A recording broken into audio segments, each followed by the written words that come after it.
Syedaralun, Bupati Biren Dr. Haji Muzakar Agani SHMSI akan berakhir masa tugas pada 10 Agustus 2022 mendatang. 6 hari sebelum tugas berakhir, pada Kamis 4 Agustus 2022, Bupati Biren berkesempatan melantik 6 kecik hasil pemilihan di desa masing-masing.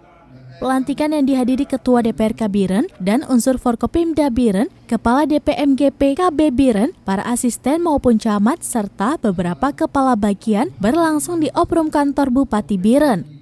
Adapun 6 kecik yang dilantik yaitu Edi Nur, Kecik Gampong Menasah Timu, Anwar Yusuf, Kecik Gampong Utun Bunta, dan Rivian AMD, Kecik Gampong Matang Gelumpang 2, Kecamatan Pesangan.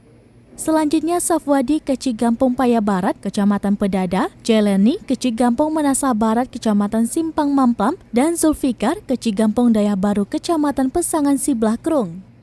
Mereka yang dilantik hasil pemilihan beberapa waktu lalu di desa masing-masing. Para kecik yang dilantik memakai baju seragam putih-putih dan sepatu putih. Sebelum dilantik, kecik terpilih melakukan foto bersama dengan Bupati Biren di lobi kantor Bupati dan didampingi para istri. Pelantikan kecik juga dihadiri pengurus Abdesi Biren, Ketua Asosiasi Kecik, Tuhapet, dan ratusan undangan. Dari Biren, Yusmanin Idris, Serambion TV.